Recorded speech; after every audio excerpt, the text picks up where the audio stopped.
Selamat pagi Bapak Ibu dan saudara-saudaraku, salam sejahtera bagi kita sekalian. Harapan dan doa saya pada pagi hari ini kita semua sudah bangun di dalam sejahtera karena anugerah Tuhan kita Yesus Kristus. Senang sekali kita berjumpa kembali di pagi ini, kita di acara Renungan Pagi. Pagi ini mari kita membaca Yohanes pasal 12 ayat 20 sampai 26. Semoga menjadi panduan kita berjalan bersama Tuhan di sepanjang hari ini. Yohanes 12 ayat 20 sampai 26 demikian. Di antara mereka yang berangkat untuk beribadah pada hari itu, terdapat beberapa orang Yunani. Orang-orang itu pergi kepada Filipus yang berasal dari Betsaida di Galilea, lalu berkata kepadanya, "Tuan, kami ingin bertemu dengan Yesus." Filipus pergi memberitahukannya kepada Andreas. Andreas dan Filipus menyampaikannya pula kepada Yesus. Tetapi Yesus menjawab mereka katanya, "Telah tiba saatnya Anak Manusia dimuliakan.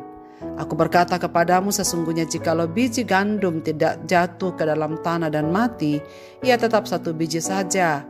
Tetapi jika ia mati, ia akan menghasilkan banyak buah. Barang siapa mencintai nyawanya, ia akan kehilangan nyawanya.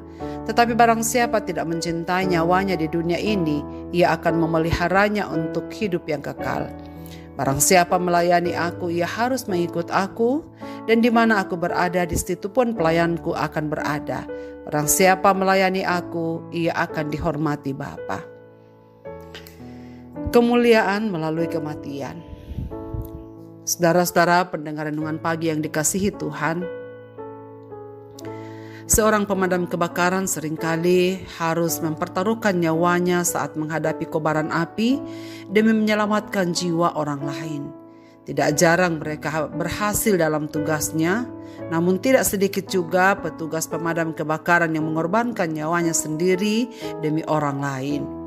Saudara sekalian, sambutan orang banyak yang luar biasa terhadap Tuhan Yesus membuat beberapa orang Yunani yang menuju Yerusalem ingin bertemu Dia.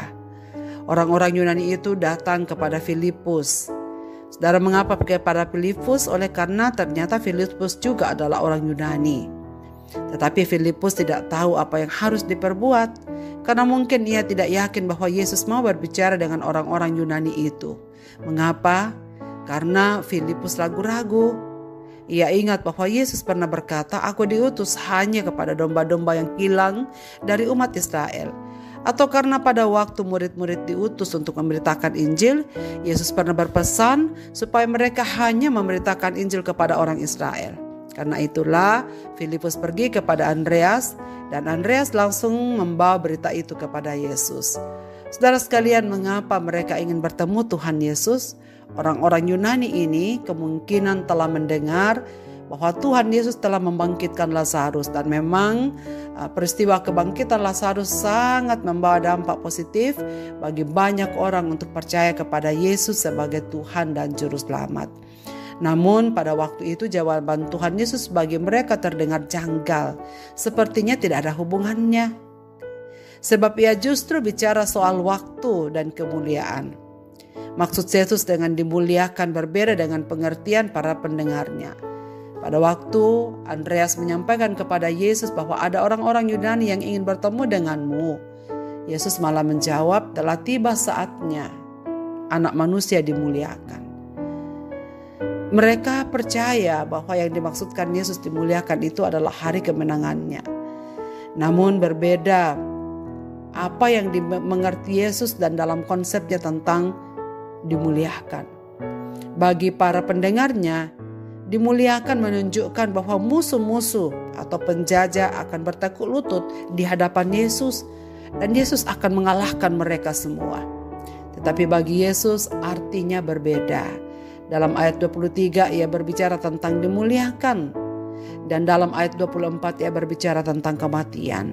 Jadi jelas bahwa Yesus yang memaksudkan dimuliakan di atas kayu salib itu adalah kematian. Tuhan Yesus membicarakan tentang dirinya sebagai Anak Manusia yang telah ditentukan jalan hidupnya untuk mati bagi banyak orang. Ia berbicara tentang kemuliaan yang akan diterimanya dari Allah saat ia mengorbankan dirinya sendiri bagi orang banyak itu.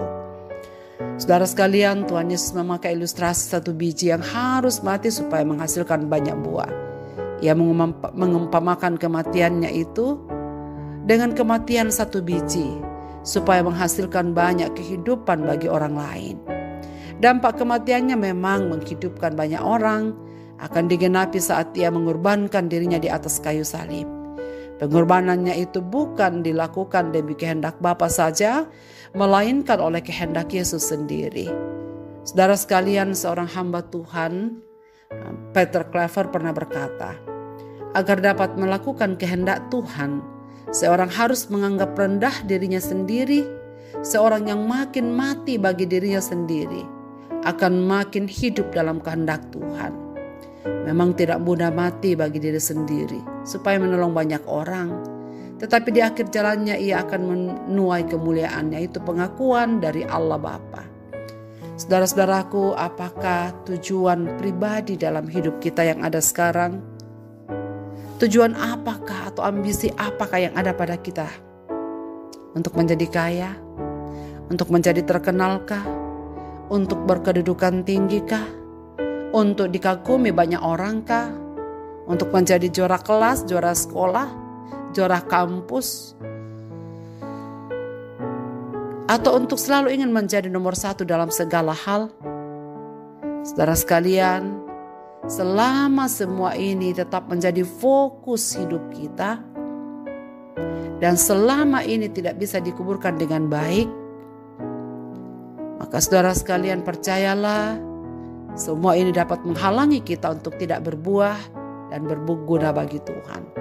Sebaliknya, jika kita meredam segala ambisi pribadi kita dan membiarkan kerinduan Kristus yang nyata dalam hidup kita, keinginan Kristuslah yang jadi dalam hidup kita, maka saat itu jugalah kita akan membuka diri kita untuk memikirkan, untuk menghidupi dan melakukan apa yang dirindukan Yesus paling tinggi dalam dunia ini adalah supaya kita dapat berbuah bagi banyak orang.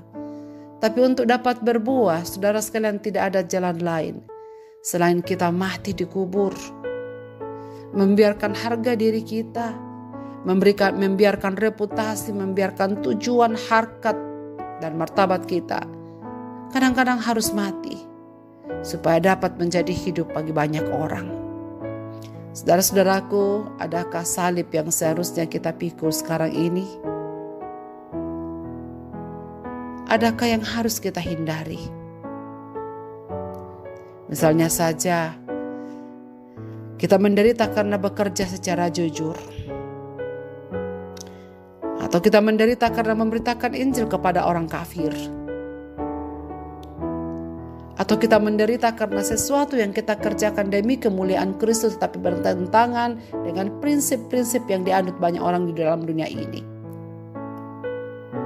Ingatlah saudara sekalian bahwa kalau kita tidak ada salib, tidak ada mahkota. Dan karena itu, apakah kita rindu untuk menjadi bagian dari rencana Tuhan bagi dunia ini?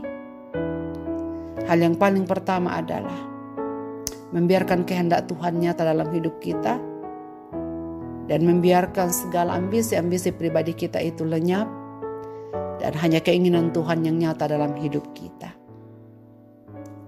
Marilah kita berdoa.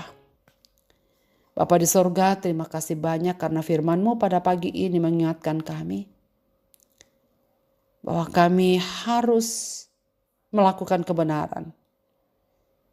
Dan jika memang harus mati untuk kebenaran, biarlah Roh-Mu yang akan menguatkan kami.